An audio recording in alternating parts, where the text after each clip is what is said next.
Hello everyone and welcome back to the Great Book of Grudges. My name is Nathan and we're back with another Total War Saga Troy video. So we've just done the announcement and now we can start looking at specifics for certain mythical monsters. The first spotlight will be on Cerberus, the Hound of Hades. His speciality is death, his location is the gates of the underworld. I'm assuming since he is a doggo he also likes doggy treats and belly rubs. But with all jokes aside, let's just jump right in because there's actually quite a lot to talk about this three-headed doggo. So let's start off with the basics. What exactly is Cerberus? Cerberus is the brother to the Hydra and son of Typhon himself, the inconceivable creature who single-handedly challenged all Olympians and almost defeated them all. It is said that Cerberus is in fact a 100-headed beast. Yet no more than 3 of his heads can be perceived at any one time. Still he howls and groans with the throats of all the shades which have well and truly lost all senses of selfhood since laying eyes upon him at the gates of the underworld.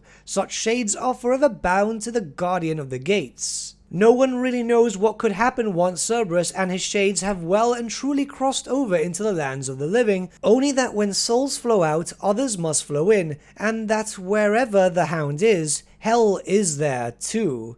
Okay, pretty grim. I quite like this type of grim scenarios and stuff like that. He looks pretty cool too. You've got the artwork right there. It's pretty... beastly. Nothing like we've seen before so far. Even with Total War Warhammer, this actually looks like pretty grimdark. Now, Cerberus, alongside the other 2 mythical monsters, will come with their own unique battle abilities, and Cerberus has 4 rather interesting ones that we can discuss here. Revel in Death. Cerberus becomes more powerful as a battlefield becomes more chaotic, feeding from the energy of the newly stocked underworld and the souls of his prey. So, full disclosure, I've not played this as of the time of recording this video. We have been given access, but I wanted to go over this first before jumping into the game. Though it kinda does sound like the battlefield mechanic for the Core Knight Demons for Warhammer 3, where more power is gained when doing more damage? I don't know, that's what is an assumption for myself. The second ability is known as Fires of Phlegathon, which apparently translates to Fires of Fire Flaming, which is, I don't know, very strange, but let's continue. A large fiery explosion straight from the river Phlegathon that can scour enemies and destroy their armor. Okay, so big explosion, always big booms are always kinda cool. Let's move on to the third one. Summon Shades. There are always more dead, and Cerberus can bring them to the battlefield. As he grows in power, he becomes used to his place on the battlefield of mortals. This ability will increase in strength and power of the units it brings forward. Okay, so he can summon Shade-like units. We'll actually be discussing Shade-like units soon. And lastly, Howl of the Underworld. Demoralizing for all, the Underworld stakes its claim on all mortal souls and tells them that they will die, perhaps sooner than later.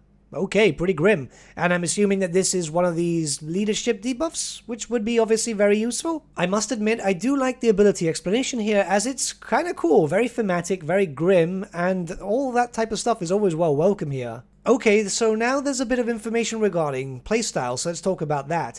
Out into the sunlit world, Cerberus is made uneasy by souls still attached to their bodies, and will ensure that proper balance is restored. The more souls he sends back to Hades, the more could cross over under Cerberus's merciless gazes, and be made useful as shade labor, increasing possibility through their tireless, uncomplaining effort. Of course, some shades are better suited to bloodier work, though many of them could come to the battlefield angry and confused, and therefore little more than fodder step out from the fields of Elysium, where only true warriors roam and are capable of humbling any living soldier. Okay, so this is actually quite interesting. You can use them for battle, you can use them for settlement stuff, which is further then outlined when we move on to the next section. So faction abilities will go further into detail. First, there's souls. Cerberus's power comes from his connection to the underworld and his power over the souls of the dead. This is a new resource that is gathered from winning battles and Cerberus's agent actions, as well as generated by unique Cerberus-specific buildings. Okay, so this is a new resource that you only get access to when you get a mythical monster. This is pretty cool. That's actually a really interesting system. But now let's talk about shades. Cerberus's unique units are the dead themselves. They are recruited instantly and have no upkeep or replenishment. They require the soul resource to bring to your side. Okay, how does this work with the new administration stuff if they don't cost any upkeep whatsoever? It's interesting because they can't be replenished either, so I'm assuming that you're just going to have to disband them when they get to a certain size and then just hire, summon, something? Shades can also be used in shade labor, it seems, a unique edict that increases resource production for all settlements in a province while locking happiness at 0.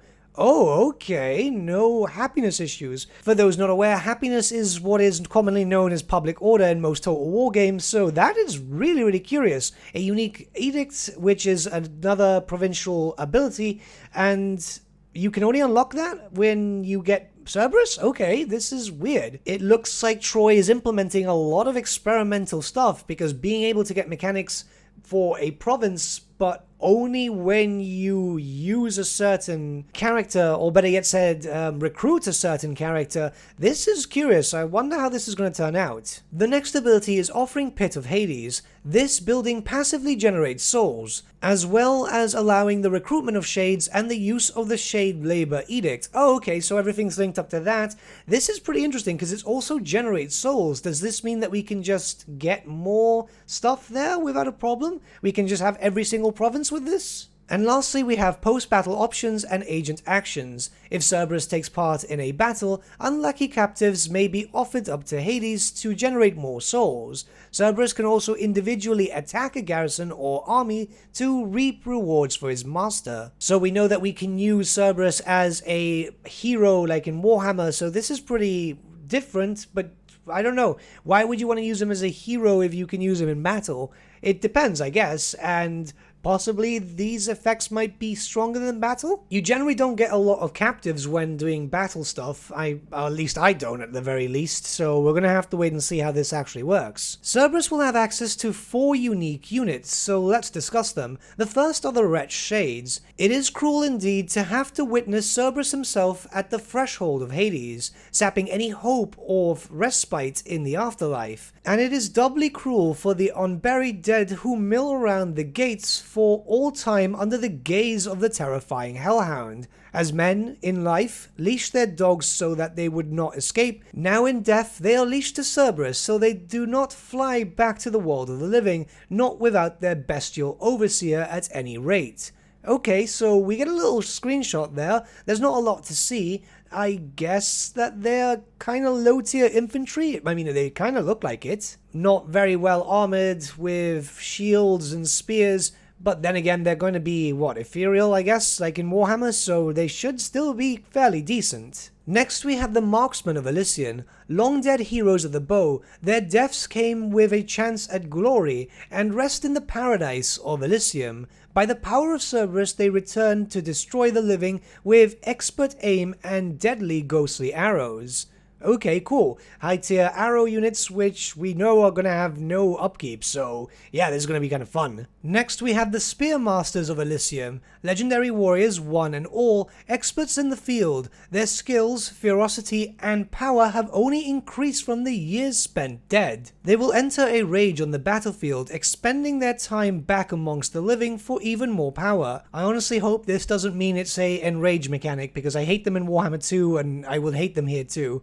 I don't know. It doesn't sound like it, though. Maybe like a buff that they will make themselves stronger, but then they'll deteriorate? I mean, that kind of sounds better than just Enrage, doesn't it? But we're gonna have to wait and see, I guess. And lastly, Giant Shades. Ooh, interesting. The fiercest ghosts of the underworld return to wreak havoc on armies the world over. Like their three-headed god, they revel in battle, powering up as more death feeds the underworld. Okay, so they'll get stronger when more damage is done?